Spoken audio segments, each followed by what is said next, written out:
actually. At least 15 years ago, I stepped into the bead gallery in Mira Mesa, and met a woman wearing a tiara on her head, and I said, I gotta be her friend. So I've been her friend since. And then I took a class, my very first class, and it was with this lovely lady, and she taught me how to bezel a rivoli, according to the Laura McCabe book on rivolis. And she has been a bright, bright light and sunny, colorful, wonderful person ever since I've ever met her. So it is my pleasure to finally bring in someone that I have known for so long and has some fun things, and hopefully you guys will just love to shop and shop and shop and shop and get her new business started. So she is a resin artist. She's had, as you can see, her journey is kind of All over the unfolded map, down. okay. She'll explain that, but this is Julie Tryman. Thank you for allowing me to be here today. It's a pleasure. It's a pleasure and a privilege. It was funny when Amy asked if I would be here today, my first response was absolutely not, okay? Because I have taken classes with some of you, I've met some of you over the years, and I didn't think I had anything to offer.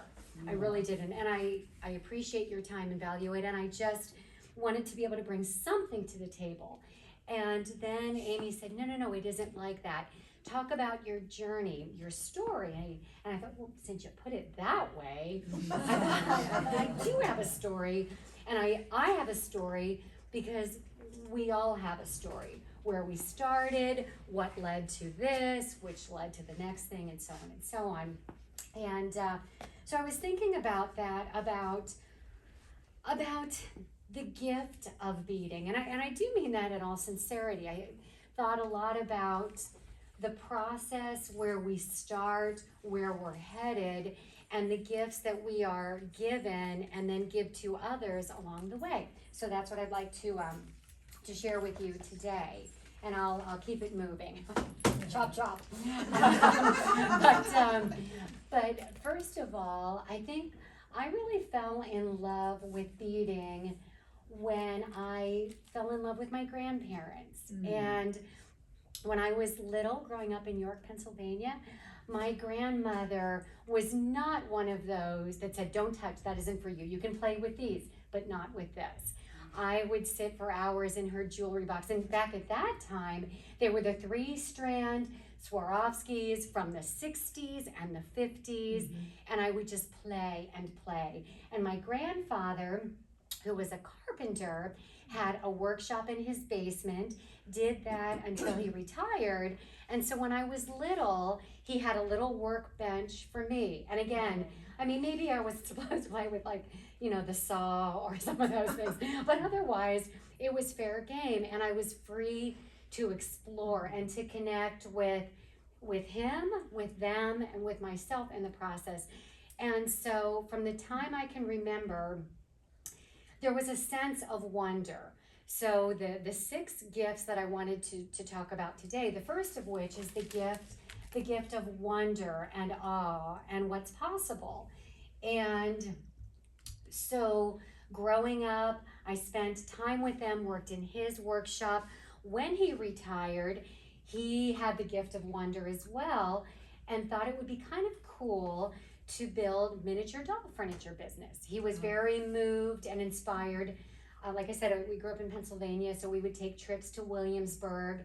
He really appreciated the colonial era, figured out a way to take furniture and bring it down to a 1-inch scale. So when he retired, until he died, he had a miniature doll furniture business and was featured in magazines, and he would take me with him on his little road trips over to Lancaster, to the Amish area and everything. And so fast forward, he did that until he died. When he passed away, I was lost, just lost. And I'll never forget, he died in December, and that Christmas, it was 3 weeks later, I was sitting there for holiday services, and I went out to my car and just wept. The ugly cry, the I can't breathe type of crying. And I will never forget it. That's when my beading journey started. I was sitting in the car. I didn't know John at the time. I didn't have a Jimmy. I just, lived in an apartment by myself up in Oceanside. And I was sitting in that car after that service, and I cannot explain it, but you're just going to have to take my word for it, that I felt his presence. I felt him, and he was there. He was just there. And he said, we will still be together. I am with you, and you're going to make jewelry. And the funny thing is, I didn't know at the time that was a thing. I didn't know you could, I really didn't. I didn't know you could do that. This was 22 years ago. And of course, bead and button had existed at that time, but I was not aware of it.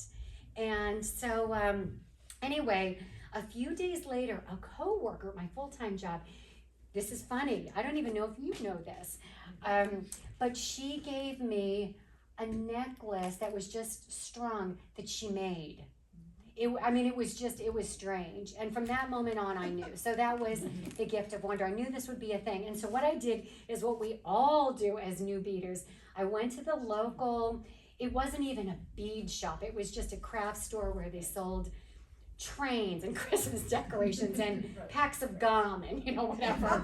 And so I went and I grabbed a magazine, and unfortunately for me, it was a bead work, which is a little advanced, as you pattern readers know.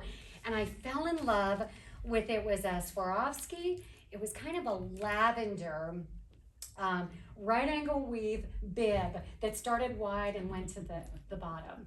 And I remember saying I took it up to the gal that worked at the register, and I said, do you think I can make this? She's like, I don't know. Here, do you want a candy bar? I don't know, whatever. And so I thought, okay.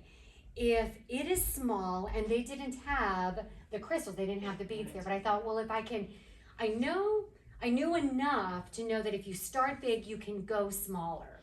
So I bought a spool of magic stretch and really big, hideous, ugly beads. As a matter of fact, this is one that I saved. I must have gotten rid of the rest years ago. But anyway, so I just bought a bunch of beads, right? Does that sound familiar? You mean the 50 racks in the garage? Yeah. You mean that? Oh, God. You have the whole inside of the house. Stop complaining. And, so anyway, I bought these green beads. This isn't the magic stretch because that dry rotted years ago, but it was very much like this, but clear, and a bunch of seed beads in containers. And I thought, here we go.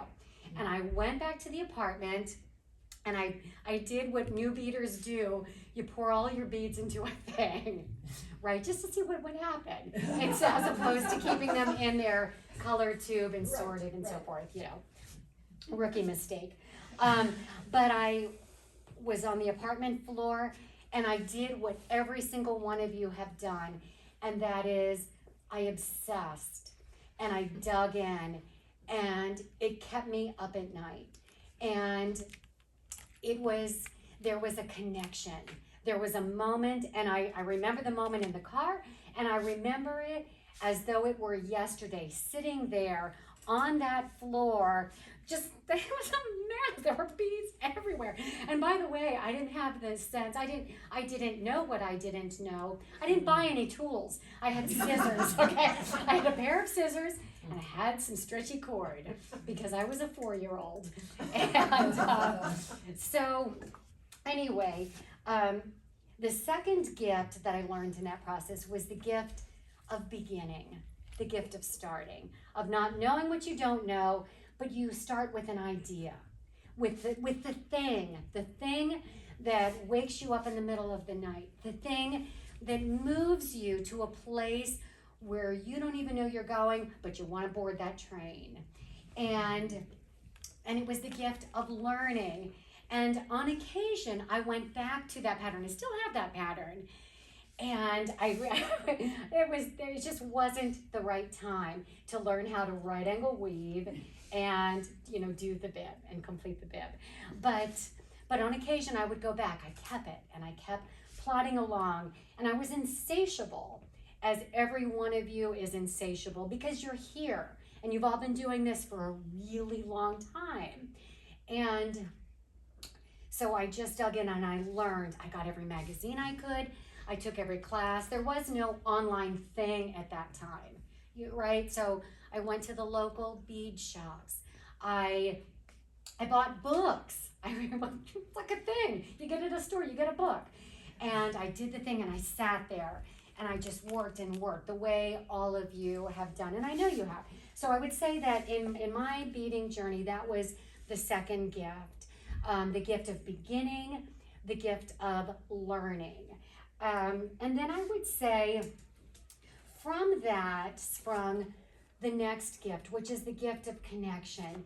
And it is the connection to what you're doing, and it allows you to connect to a part of yourself that maybe was dormant. Maybe it caused you to be reminiscent. For me, of course, I explained that it was the connection to both of my grandparents that were at that point by then long gone, but I felt connected to them. I felt connected to myself in that process. And as much as I was putting myself out there in learning, it gave back tenfold and in spades. And I'll always be grateful for that, because there is always that gift of connection and possibility.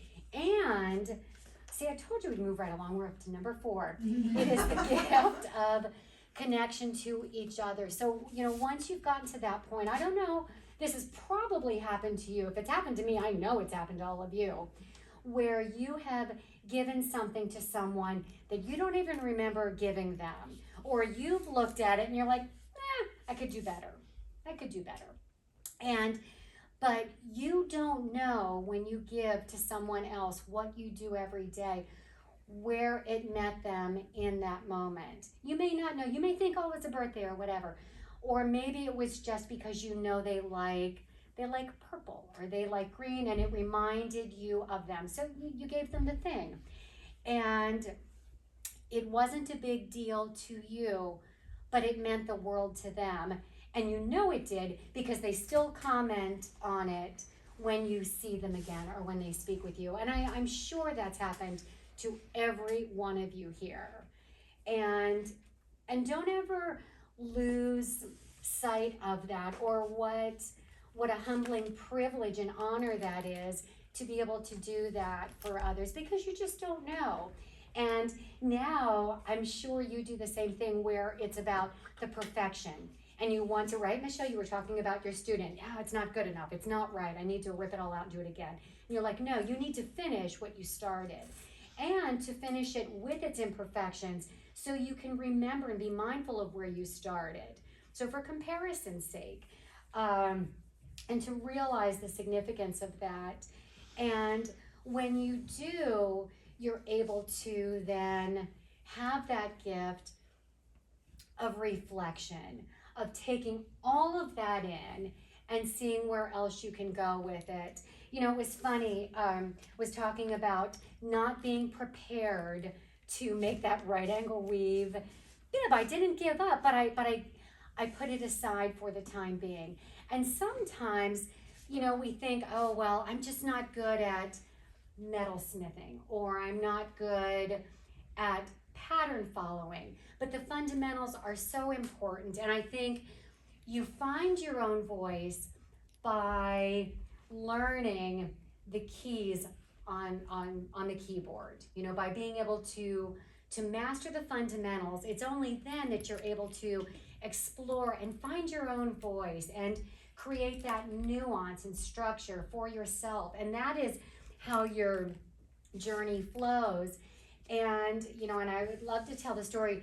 The quilting and sewing is a direct result of the beading. And some years ago, my husband was kind enough, or he thought he was being kind. He bought me a sewing machine. And I didn't know how to sew, but he thought that might be a nice additional thing for me to take on.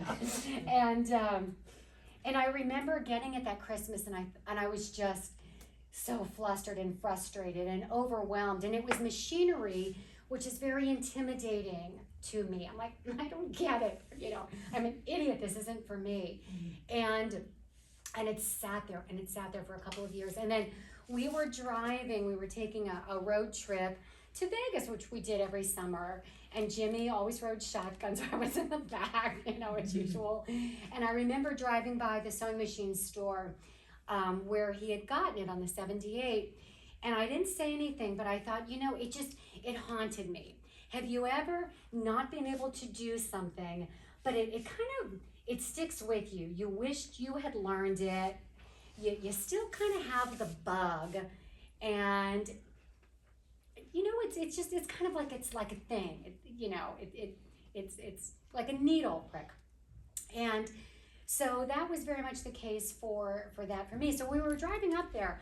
I just kind of kept it on the down low, made a mental note, and thought, I'm going to do this. I am smarter than that bobbin. I'm sure. I am sure. I mean, maybe not, but probably. And so without saying anything, I don't think I even told you. I just went up to sewing machine, took a class on the down low. It was during the day, so you know I wasn't going to a bar. And so I learned, and I thought, okay, Jimmy's going to graduate from high school. That gives me 3 generous, easy years to learn how to make a t-shirt quilt for him. And that was my whole objective. I'm going to learn how to sew so that, and solely for the purpose of making a t-shirt quilt so I can launch this kid off to college. And I took a class and then another, and I learned, and by that point there was YouTube.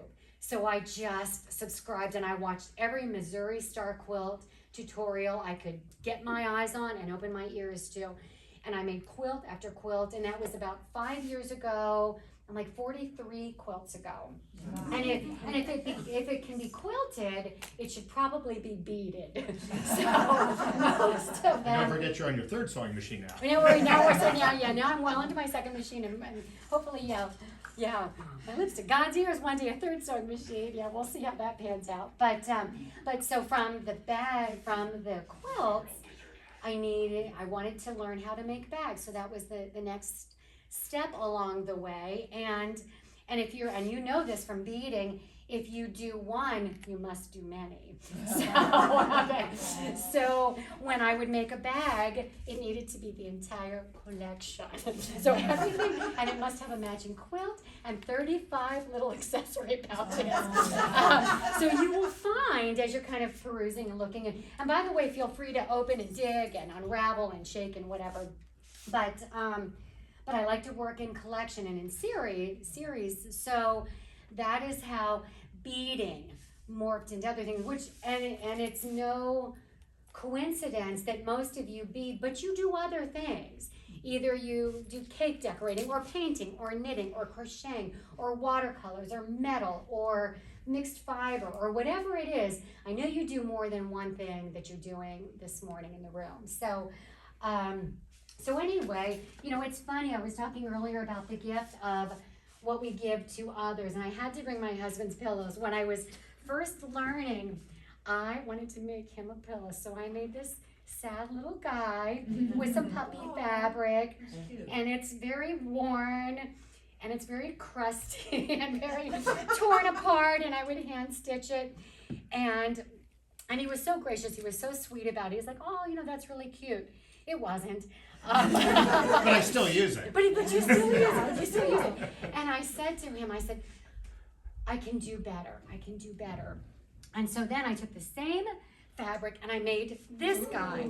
And it got better. But you know what? He still uses this guy. It's like a toddler at Christmas that plays with the box. And but he likes this one, maybe because of the sentimental reason, or the journey, or the process. Or it's softer. Or it's softer, and this is more of a, you know, throw on the sofa pillow. But it's funny how we are all inspired by things, by moments, and when you are in the moment and they hit you, and you see. Well, we don't have billboards anymore, but if you see a magazine, we don't have magazines anymore. Okay, when you see colors somewhere, you may look at a commercial on TV and think, wow, that's a really pretty scene. I should sew something. I should bead something in that color. I know it. See, you're not here. I know it. And a few years ago, it may have even been that same summer, in fact, it was the first time I had been to the Bellagio, and you know the famous, the glass sculpture in the, sure, of course you do. And that summer I came home and I thought, I'm gonna bead a cuff like the ceiling of the lobby. And I did. I mean, it's not the same, but the point is, you know, something can move you to the point where you can see something or have an idea and wait for it to cultivate and to grow. And your only responsibility is not to know how to do the thing, but it's just to be the vessel, to be willing to meet the moment and not let that moment pass where you see or feel that inspiration, because it will pass and you either act on it or you don't.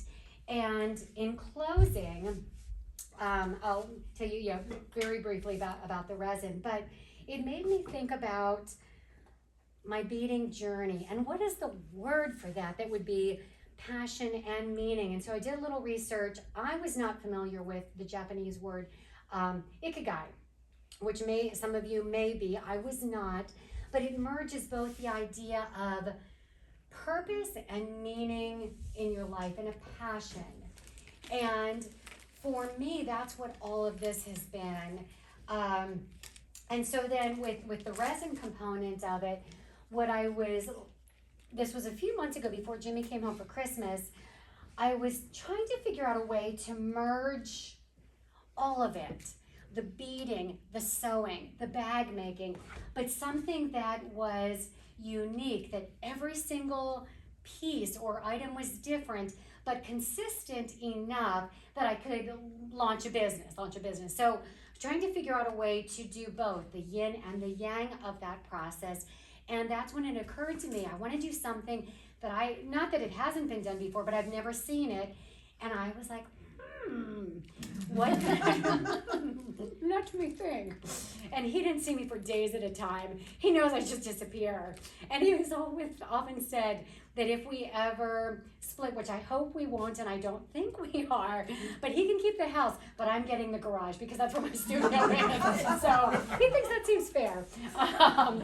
But so I thought fabric, jewelry, and I thought, something that I could produce in volume. He has often said you should sell your pieces. And when you invest hours and hours in your necklace or earrings, you don't want to let it go because you have that emotional attachment to it. The recipient, especially if you sell it, if you gift it, you never regret gifting to someone. But to sell it, you know what your time is worth. Your time is worth everything. Your time is worth everything. It is your health. It is your livelihood. You're sacrificing time with your family, with your dog, with your whatever, to do what each of you does on a daily basis. And so pricing individual pieces, especially you do your bead embroidery and your pattern work, takes hours and hours and hours. And that is very much how quilting is for me. I've gifted many quilts, but I will not sell a quilt. It is an entirely different experience. But with making the resin jewelry, I came up with a dozen shapes and styles, but no two are ever identical because no person gifting or wearing anything is identical. And so I wanted something that would reflect that, but that also, yes, love and care is put into every single piece I make, but you know that when it finds a good forever home, you're happy. And that is the whole point to any of that. So anyway, I think that's, and so it was that, and I always loved glass and color, but it's cost prohibitive and weight prohibitive to, make heavy glass pieces and that kind of thing. So that is how I ventured on this, and it's all I do all day, every day. I will do laundry or buy groceries on occasion, but it's basically this. And so when Amy asked me to speak about my journey, especially when she put it that way, it was easy to do because it's really about our journey. Because everything that I'm saying, you could stand up here and say the exact same thing in the exact same way about yourselves in your own life. So, so I thank you so much for your time and, your persistent participation and willingness to be here. And I really am humbled by this privilege. Do you have any questions? What's your question, Michelle? Blue shirt, second row. Michelle Lane Powell. Michelle Lane Powell, okay. I have an addiction. Yes, I'm Michelle. Okay. Yeah. We all do. Okay. Yeah. So your resin is on Fabric. fabric. Yes. Do you ever do resin on pictures, photographs, or paper? Probably, but probably not well. So Yeah. you're really versed on. This is what I do. I do not pour into molds. It's all done by hand. Every single piece is done by hand. So I will hand dome it. When it cures, it takes a week from start to finish, about 8 days from the time I decide on the fabric. And I'll work, you'll see similar patterns because I work, with a yard at a time, so in colorways. But they take a week, and I don't dome. I do hand doming, and I do the back, and I do the front, and everything with a scalloped edge gets hand painted one at a time. The others that do not have a scalloped edge, like these are just the large rounds, they get hand sanded. So I have done a few. When Julie taught years ago at the store, I took a class and my picture's all faded. So I've done it, but I just don't do it well. Thank you for your question. Okay, you're not using molds. What are you pouring it on? I just use mats, and then I just hand pour it. And there's a lot of fun. Make a circle that you Make a circle. and then you have circles drawn on the mats and then And then so I have my fabric ready to go. Oh, But then I will I have like a little tool, like a little, with resin tools, like a little resin wand. And it's taken hours and hours and hours to perfect. And it's messy, and you cannot be too attached. In the beginning, I got very attached to this one's gonna be really pretty, but then it just wouldn't turn out, because it would be imperfect on the flip side, or the resin wouldn't cure properly. It does happen. So do you treat your fabric and then do the resin on it? Oh, yeah. okay. So And it takes like I said, it takes about 8 days, and I have done thousands of pieces. And there are a lot of them that just don't make the grade, and so I have a big container, and it grows by the day.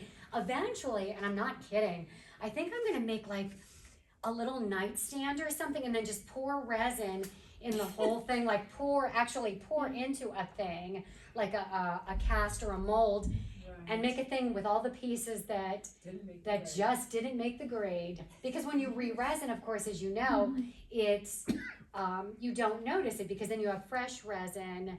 And what I don't do anymore that I did in the beginning is when pieces didn't turn out, I would go back and redo them. And resin's expensive, so I don't throw good resin after bad. I'm willing to let it go. Sometimes in life you hold your palms up and close your fingers so you can receive. Other times that's one of those let it go moments.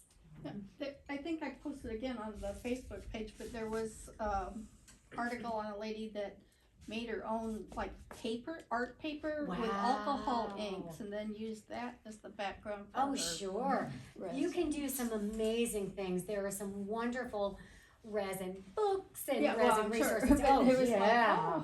Yeah, I've seen some beautiful coasters and cutting boards, and I don't do that kind of resin. Though I've bought it. Tables. Okay. Okay. I have purchased some of that. Right, Pumpkin? Now they got my nickname. Yeah, okay, well now they know your nickname, all right. I don't think in 22 years I've ever called you John, is it? Yes? Okay. Yeah. Yes, it's Pumpkin, it's been Pumpkin from the beginning. Yeah. So, Yeah, I but- saw a table, it was I guess odd piece of wood in the yeah, tree. very And they cool. made a river go down the middle of it. Oh, how Those are beautiful. cool. Those are really cool. How beautiful. Yeah, there's amazing work Do you out there. have problems with the fumes or stuff? No, because I work in a ventilated area. I usually will wear a mask. In the beginning I wore gloves, but I hated Yeah. leaving that footprint of wearing gloves. So I've gotten better, and I don't typically wear gloves anymore, but I will wear a mask. And at the end, when I'm drilling and creating the actual jewelry, then I'll wear goggles, for safety. And before I forget, that indirectly ties into that. Could not do any of this without his support. So thank you. I think we need to give one he has sacrificed me, or maybe it's better for me. He's like, good, she's out of here. But this is basically a benign thing that we all do. But anyway, any other questions? Yes. How'd you get him to let you have the garage? Oh, because when we moved in this house, It's a big garage. it's a big garage, but he had a choice. It was either in the garage or it goes into house, but it's going somewhere. Right.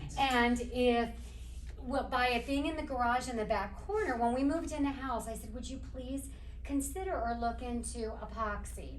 So we epoxied the floor, which is really, I thought you were really just nice. gonna do epoxy. And I have rugs down from Costco, the Costco runners and rugs. So it's great. I'm happy as a clam out there, and I have, my wall is littered with photos from my Marine Corps days and embroidery pictures that my mom has made for me, and pictures of Jimmy and our family vacation. So it's such a happy place. And not only that, but when I go in the house, there needs to be a separation.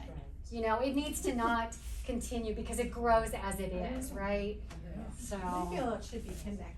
you feel it should be connected, yeah. But if you find me in your garage, Yeah. don't worry, it's Yeah, well, we just have a little me. causeway between the main house. But he often jokes, he's like, I'm just gonna put a cot out here. But he's generous enough to let me do the indoor plumbing, use that, so. So that's very sweet. A little passive aggressive in the comments, but very sweet, okay? Yeah, okay.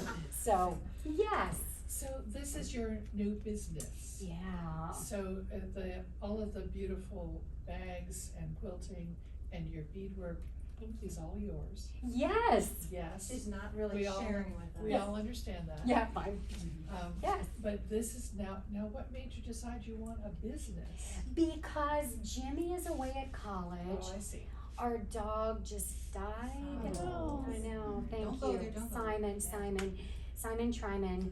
And so the timing was right. John is about to retire in the next couple of years. And I wanted something that, I just felt ready. The timing wasn't right before. It just wasn't right. And with Jimmy being gone, and my real objective, even though I come, with a beading background, what I really want to do is just work with other small businesses. My goal is to get them to do pop-ups. I've got some shows coming up with some local boutiques in Del Mar. There's a shop down in Coronado that now carries the line. I want to work with stores, with small businesses, and give them something different for their clients that are at kind of a boutique price point. So everything is really kind of in that sweet spot of 20 to 40 on the retail side. So it is enough to cover the cost of my time, because it takes time, it takes time to make this. So I wanted something that recognized my time and contribution, but not so much so that it's priced out of it being a reality working with shops and stores and that kind of thing. And I also like to do ladies like sip-in shops. you know, like ladies are now getting together in person with their girlfriends and everything. And I just wanna go, if ladies want me to come over to their house or whatever and just silently sit there and wait while they socialize and do whatever. And then I'm there if they wanna get anything. So you're gonna do craft shows or craft fairs? and- Maybe, but it's hard to do alone because I need to go to the bathroom if it's an 8-hour thing. Sure. And You need a friend. and you kind of need Yeah. to do that with someone. I would like to. Yeah. I would like to. But I need to just figure out the logistics of that. If it's here in San Diego, you know, possibly John could do that too. Not that he wants to sit there all day at an art fair, but that is possible. And I think I'd like to do that, but I really want to focus on getting into shops and sort of like small businesses that I want a relationship. I want to work with people who want to work with me. And if they like the product, but I'm not their cup of tea and that's fine, then I'd rather they just take a hard pass, because I'm at the age in life where I want them, if something isn't working or if they want more of something, I want them to be able to text me or call me. I want a relationship and I want to give to them whatever it is that they want from me, a lot or a little. And I think that it's easier to do that on a one-on-one basis. And we've lost so much of that these last few years. So, you know. Yes. Did you bead your shirt? No, I bought this from Chico's. Okay. Okay. Next question. Yeah. Did you make the little baskets? Yes. Yeah, so I made a bunch. We have baskets all over the house. I made coasters and baskets, and then usually if I make coasters, they get hand beaded and placemats. And yeah, it's really fun when you're a new sewer to make baskets. Baskets are great because then you can bead them also. And as a matter of fact, Amy, would you be so kind? I would like everyone to get an Ikagai bead just as a reminder of what we talked about today, so that you remember what you do. Not that you need a reminder, but just to remember what you do matters. So, you know, or give it to somebody. And then also a card. So maybe just on the front, we talked about the 6 gifts from today, and then you're leaving with some homework. We're talking about why you do what you do, and just, you know, tying into all of that, and what else you'd like to learn that's eluded you to this point. And it's not too late. So anyway, so if you would be ever so kind. Looking for the lamp post that's in here. Huh? Okay. And there you are. Thank you. So anyway, thank you so much for your time. Just one. Or no? Oh, yes, it was my absolute pleasure. Thank you.